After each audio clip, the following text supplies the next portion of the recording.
Let's talk about Dollar General. I was not aware of what the hell's going on at Dollar General.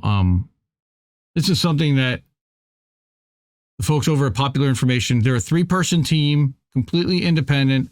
Yes, they lean toward the Democratic side, but they are really watchdog journalists, and they follow the money, and they hold corporations accountable in addition to Republicans. And they're a little, I would say that they have extreme views on January 6ers, but that's okay. I can disagree with them on some stuff, but I still think what they're writing here is really critical and very important to showcase. And I don't see anybody else talking about this. So that's why I love talking about it on How Do We Miss That? Dollar General, one of the most successful retailers in the world. It recorded last year $38 billion in sales, right? Profit.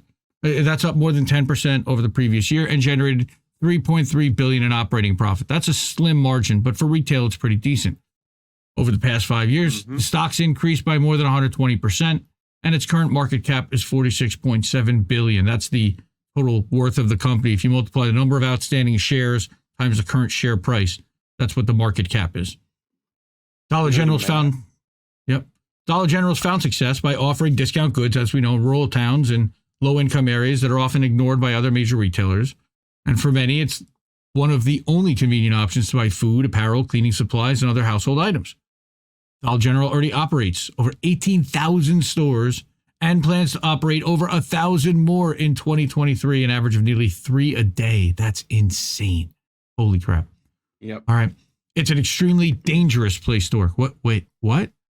These are hourly employees. Here's why. Since 2017, OSHA has issued $15 million. That's a drop in the bucket when you have a $36 billion company in fines against Dollar General in connection with, quote, 180 inspections nationwide for numerous willful, repeat, and serious workplace safety violations related to unsafe conditions. Now, I'm going to say that 180 inspections out of 18,000 facilities nationwide is not a huge problem, but it's a big enough problem that we really need to look at what's happening to the people that work there. And we're all about, supporting workers and making sure that workers have safe, fair working conditions and a place that, it's not ridiculous to work at. Many of these violations. Yeah. Dollar General is like one of these companies that tends to focus on lower income areas, right? Like where I live, instead of putting an actual realistic store, grocery store, whatever, they put a Dollar General in because that's somehow better. And they end up with 8 Dollar Generals in like one county, you know? So, yeah. Because they're like, when we could use a Winn-Dixie or like an actual food store. Like a Kroger, you mean like a Kroger? Albertsons Kroger? Right, they now own like 3/4 of the world in the supermarket world. What's interesting is, again, many is like those food desert areas. It's all Dollar General. Like that's where you can get your food at. And Walmart. So, Many of these violations relate to. I gotta travel 45 minutes to Walmart. Wow. We're close to it.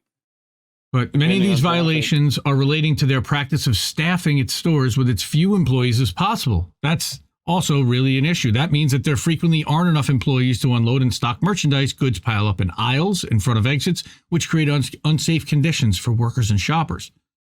For example, they said an inspection report issued this month in one of Ocala, Florida, Dollar General location, that's not far from you, found a double exit door in the back room obstructed by a rolltainer, which is a type of shipping container delivered to retail stores, a ladder, and garbage bags. In the store itself, multiple aisles were blocked by rolltainers and carts of merchandise. In its report, OSHA noted that Dollar General was cited for these kinds of violations at other stores in March of 2022, June of 2021, and 20, and July of 2019. For all these and other repeat violations at the Ocala store, including fire extinguishers that were improperly installed for inaccessible, OSHA proposed $710,000 approximately in fines. In February, a Dollar General store in Columbus, Georgia was cited by OSHA for stacking merchandise on top of rolltainers, again, exposing employees to struck-by hazards. All right, Dollar General was cited for similar violations in March and January of 2022. And again, you're talking about another $221,000 in fines for this Columbus store. That's $1 million basically between the two of them. So why does Dollar General keep paying hundreds of thousands in fines for failing to correct safety issues that could be resolved by hiring a few more employees per store? Well, because the fines are completely immaterial for a company of Dollar General's size. That's what they've done. They've basically weighed the fines against what it costs to employ somebody, and they say the total fines imposed since 2017 are equivalent to 0.04% of Dollar General's sales in 2022. That's just in 5 years worth of fines, 0.04% worth of sales in 2022. So basically, there is no penalty for doing what they're doing. OSHA's placed Dollar General in its severe violator enforcement program, which allows the agency to inspect stores even in the absence of a complaint, but it's unlikely this will make significant difference. Of course, it's not OSHA's fault. They're limited by the law. OSHA can only charge a company up to $15,600 per day for up to 30 days for failure to address an unsafe condition. So they're basically going to hit them with the maximum, right? So the system needs to be strengthened, but persistently unsafe working conditions are just one aspect of a broader legal and regulatory system that allows workers to be exploited, and Dollar General is taking full advantage. And that's really where I get really upset about all this, is this. Living on $17,000 and change a year, 92% of Dollar General's workforce earns less than $15 an hour, according to 22 report from the EPI. The report also finds 57% make less than $12 an hour, and 22% make less than $10 an hour. Among the 66 companies surveyed in the report, which includes the likes of McDonald's and Walmart, Dollar General has, quote, the highest proportion of workers making below $15 per hour. Another report from 2020 found out that out of 25 major U.S. retailers, Dollar General pays employees the least at $9.68 an hour on average. Man. Jesus.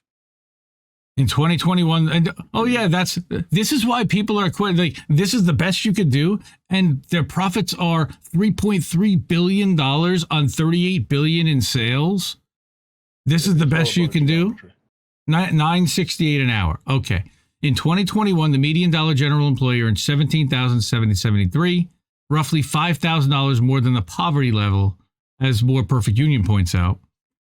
Former Dollar General CEO Todd Vassos, in comparison, made 935 times more than... no, not Ted Lasso. He made 935 times more than the median Dollar General employee. He made $16.5 million in 2021. Yep. Throughout that year, the company also spent $2.5 billion on stock buybacks for executives and shareholders. This spending is part of an ongoing trend between Q2 2020, the beginning of pandemic, and Q3 of 2021.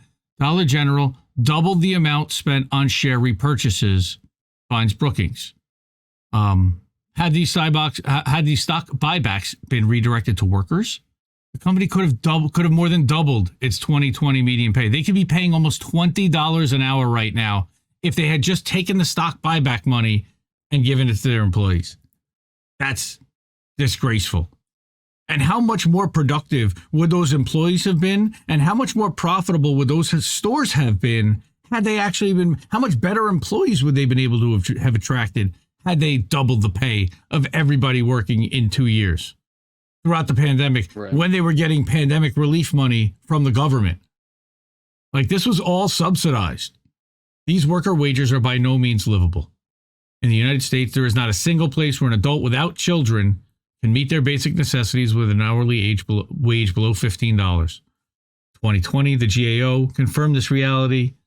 Watchdog Group identified Dollar General as one of the top companies with workers on federal assistance. In Oklahoma, for example, Lori, Dollar General was among the top 3 companies with employees relying on Medicaid. In Arkansas, Dollar General was in the top 3 for SNAP recipients. Dollar General, however, boasts that, with the wind comes, I'm not doing that either. Goes whipping through the plains. I don't think Lori wants to hear that song either right now. Yes, she does. No, not really. Favorite. Yeah. Okay, so Dollar General brags that it offers competitive wages and benefits, really. At the same time, it tells investors that federal, state, and or minimum wage increases could have a material negative impact on our operating expenses. Earlier this month, right, the company said that it plans to focus on increasing scheduled hours instead of raising wages. In response, make them work more. That's right. Like, well, give them more hours, which gives them more pay. Yes, right. Also but makes them work more. Yes. In response to poor working conditions, workers have been organizing for the last few years to demand higher wages and safer working conditions. Right? So Lori said no tornado jokes, please. Yeah, no more wind goes sweeping down the plane. Check 1 2 real deep dish on that would be Ed Heller's got to be Mr. Pizza Man over on the Rumble. So we do have one real person. Fake views. If you're over on Rumble chat, say hi. Views. All right, so Dollar General has been repeatedly accused of stealing wages from its employees. Of course they have. In January, 2 workers at a Dollar General store, wait, I got to flip that, in Irmo, South Carolina, went on strike for 2 days, quote, to protest multiple problems within the company, including mold, dangerous understaffing, and unpaid wages. Yeah, mold in their own store. The workers also filed a complaint with the South Carolina Offices of Wages and Child Labor, accusing the company of wage theft. That's the child labor is just part of that division. It's not that they're accusing them of child labor.